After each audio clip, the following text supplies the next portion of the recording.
ಪೊಲೀಸರಿಗೆ ಎಮ್ಮೆಲ್ಯೆ ದೀಪಕರ Singh ಮೇಡಮ್ಗೆ, municipal ಕಮಿಷನರ್ಗೆ, municipal ಪ್ರೆಸಿಡೆಂಟ್ಗೆ, ಈಗಿನ officer total ಆಫೀಸರ್ಗೆ, ನಮ್ಮ ನಂದೀಚರ್ಗೆ, ಉಳ್ಕೊಂಬೆಟ್ಟು ಸಾಧ್ರೆ 4 ವಾರ್ಡ್ಗೆ ಉಳ್ಕೊಂಬೆಟ್ಟ 4 ವಾರ್ಡ್ ಸೇರಿದ್ರೆ 4 ವಾರ್ಡ್ ಸಾಧ್ರೆ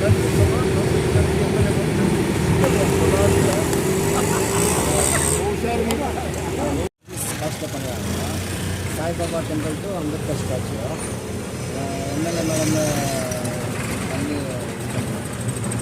நம்ம ரொம்ப ரிக்வெஸ்ட் பண்ணிக்கிறதுனால ராஜேஷ்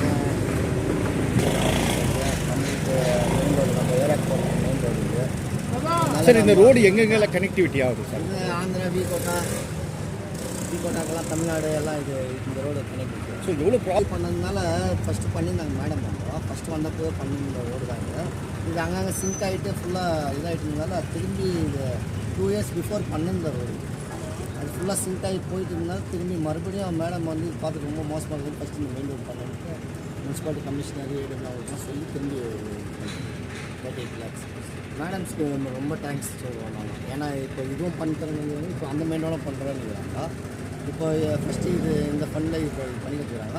நெக்ஸ்ட்டு ஃபண்டில் அது பண்ணித்தரேன் மேடம் இது பண்ணி சொல்லிக்கிறாங்க. వార్డ్ నెంబర్ 21 సార్కు నాకు థ్యాంక్స్. సార్, ఇది రోడ్ లేకుండా చాలా తొందరగా ఉండే, చాలా బాబుగా ఉండే. ఇట్లా పెరుగుకొని కొత్తూరు రాగడపల్లి పోయేవాళ్ళు, కృష్ణాపురం పోయేవాడికి అన్నింటి చాలా తొందరగా ఉండే.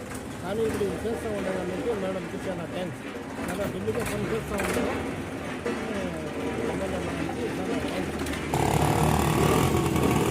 ಅಂಬೇಡ್ಕರ್ ಸ್ಟ್ಯಾಚ್ಯೂಯಿಂದ ಗಾಂಧಿ ಸ್ಟ್ಯಾಚ್ಯೂರ್ಗೆ ಇದು tar road 630 metres, 30 lakh 35 lakh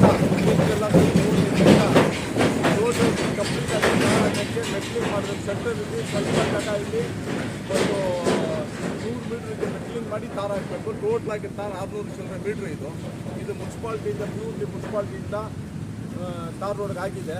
ಉರ್ಗಂಪೇಟೆಯಲ್ಲಿ ಇದು ಮೇನ್ ರೋಡ್ ಇದೆ ನಮಗೆ ಉರ್ಗಂಪೇಟೆಗೆ. ಈ ರೋಡು ಭಾಳ ಹಳೆ ರೋಡು, ಭಾಳ ವರ್ಷದಿಂದ ರೋಡ್ ಇರೋದಿದು. ಈ ರೋಡಿಂದ ಇಲ್ಲಿಂದ ಬೇಕ್ಮಂಗಲ್ಗೆ, ಕಾಮದೇಪಲ್ಲಿಗೆ, ಮುಲ್ಬಾಗಲ್ಗೆ ಹೋಗೋದು ಹೈವೇ ರೋಡ್ ಹಂಗೆ ಇದು. ನಮಗೆ ಇದು ಇನ್ನೂ ಇದು ಆಗಿಲ್ಲ, ಡಬಲ್ ರೋಡ್ ಮಾಡಬೇಕಂತ ನಮ್ಮ ಆಸೆ ಇತ್ತು. ಅದೇನೋ ಅದು ಇಲ್ಲ, ಡ್ರೈನೇಜ್ ಸ್ವಲ್ಪ ಪ್ರಾಬ್ಲಮ್ ಇದು, ಅದು ಕ್ಲಿಯರ್ ಆಗಿಲ್ಲ. ತಿರ್ಗಾ ಇವಾಗ ರೋಡ್ ಹಾಕೋದು ಒಳ್ಳೆಯದು, ರೋಡ್ ಚೆನ್ನಾಗಾಗಲಿ. ಕಾಂಟ್ರಾಕ್ಟರ್ ಹತ್ರ ರಿಕ್ವೆಸ್ಟ್ ಮಾಡಿ ಕೇಳ್ತೀವಿ, ಕಮಿಷನರ್ ಹತ್ರ ಹೇಳ್ತೀವಿ, ಸ್ವಲ್ಪ ಫಾಲೋ ಮಾಡಿ ಅಂತ ನಾವು ಇರ್ತೀವಿ. ರೋಡ್ ಚೆನ್ನಾಗಾಗಲಿ. ಯಾಕೆ ಹೇಳಿದ್ರೆ ಇದು ಮಳೆ ಬಂದರೆ ನಮ್ಮ ಉರ್ಗಂಪೇಟೆಗೆ ಮೇನ್ ರೋಡ್ಗೆ ಇಲ್ಲೇ 4 ಇಂದ 5 ಅಡಿ ನೀರು ನಿಲ್ಲುತ್ತೆ. ಇದು ಇವತ್ತಿಲ್ಲ, 30 ವರ್ಷದಿಂದ ನಾವು ಹೇಳಿ ಸುಸ್ತಾಗಿ ವಿಡಿಯೋ ಮಾಡಿ ಸುಸ್ತಾಗಿಬಿಟ್ಟಿದ್ವಿ. ನಮ್ಮದು ನೀರು ಪ್ರಾಬ್ಲಮ್ ಕ್ಲಿಯರ್ ಆಗಿಲ್ಲ, ಡ್ರೈನೇಜ್ ಪ್ರಾಬ್ಲಮ್ಮು. ಈ ಡ್ರೈನೇಜ್ ಪ್ರಾಬ್ಲಮ್ಮು 30 ವರ್ಷದಿಂದ ಇದೆ, ತಿರ್ಗಾ ಇನ್ನೂ ಇರುತ್ತೆ. ನಾವೆಲ್ಲ 50 ವರ್ಷ ಆಗಿದೆ, 30 ವರ್ಷ 40 ವರ್ಷ ನೋಡ್ತಾ ಇದ್ದೀವಿ. ನಮ್ಮ ಯೂತ್ಸ್ ಎಲ್ಲ ಇರೋದಲ್ಲ, ಈ ರೋಡಿಲ್ಲಿರೋ ವ್ಯಾಪಾರಿ ಇರೋರೆಲ್ಲ ಭಾಳ ಕಷ್ಟಪಡ್ತಾರೆ. ಯಾಕಂದರೆ ಈ ಗಲೀಜು ನೀರು ಮಳೆ ಬಂದಿರೋರಿಗೆ ಬಿಟ್ಟು ನೀರು, ಆ ನೀರೆಲ್ಲ ಅಂಗಡಿಯಲ್ಲಿ ಬಂದುಬಿಡುತ್ತೆ, ವಾಸನೆ ಬರುತ್ತೆ. ಅವರದು 2 ದಿವಸ ವ್ಯಾಪಾರ ಮಾಡೋಕ್ಕೆ ಬಿಡಬೇಕು. ಆ ಗಲೀಜು ಜೊತೆಗೆ ಒಂದು 2 ದಿವಸ ಆಗುತ್ತೆ, ಅಷ್ಟೋ ಕಷ್ಟ ಇರೋದು. ಅಂಥದ್ದು ಇದು ರೋಡ್ ಆಗಿದೆ, ಒಳ್ಳೆಯದು ರೋಡ್ ಆಗಿದೆ. ಸ್ವಲ್ಪ ಅಂಗಡಿಗಳು ನೀರು ಹೋಗೋದು ಕಮ್ಮಿ ಆಗುತ್ತೆ. ಅವ್ರು ಕಾಂಟ್ರಾಕ್ಟರ್ ಹತ್ರ ನಾವು ರಿಕ್ವೆಸ್ಟ್ ಮಾಡಿದ್ದೀನಿ, 2 ಕಡೆ ಕೂಡ ರೋಡ್ ಡ್ರೈನೇಜ್ಗೆ ನೀರು ಹೋಗೋದು ಮಾಡಿಕೊಡಪ್ಪ ಅಂತ. ಹಂಗೆ ಮಾಡಿಕೊಟ್ರೆ ನೀರು ಕಮ್ಮಿ ಆಗ್ತದೆ, ವ್ಯಾಪಾರ ಚೆನ್ನಾಗಿದೆ. ಊರಿದೆ, ಭಾಳ ಹಳೆ ಊರು. KGFಲ್ಲಿ ಫಸ್ಟ್ ಊರಿಗೆ ಅಂದರೆ ಫಸ್ಟ್ ರೋಡ್ ಅಂತ ಇದೇ ರೋಡು, KGFಲ್ಲಿ ಫಸ್ಟ್ ಊರು ಅಂತ ಇದೇ ಊರು. ಇಲ್ಲಿಂದ KGF ಡೆವಲಪ್ಮೆಂಟ್ ಆಗಿರೋದು. ನಾವು ಸ್ವಲ್ಪ ಲೇಟ್ ಆಗಿದ್ದೀವಿ, ನಮ್ಮ ಡೆವಲಪ್ಮೆಂಟ್ ಸ್ವಲ್ಪ ಲೇಟಾಗಿ ಆಗ್ತಾಯಿದೆ. ತಿರ್ಗಾ ಥ್ಯಾಂಕ್ಸು ಎಲ್ಲರಿಗೆ, ಕಮಿಷನರ್ಗೆ, ಪ್ರೆಸಿಡೆಂಟ್ಗೆ, ಎಲ್ಲರಿಗೆ ಭಾಳ ಥ್ಯಾಂಕ್ಸು. ಈ ರೋಡ್ ಹಾಕ್ಕೊಡ್ತಾ ಇರೋದಕ್ಕೆ ನಾವು ವಿಶ್ವಾಸ ಆಗಿರ್ತೀವಿ, ಕೆಲಸ ಮಾಡಲಿ. ನಾವು ಕಾಂಟ್ರಾಕ್ಟರ್ ಜೊತೆ ವಿಶ್ವಾಸ ಆಗಿದ್ದು ಕೆಲಸ ಮಾಡ್ತೀವಿ.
தரம் என்றும் நிரந்தரம், தரம் என்றும் நிரந்தரம், தரம் என்றும் நிரந்தரம். வாங்க.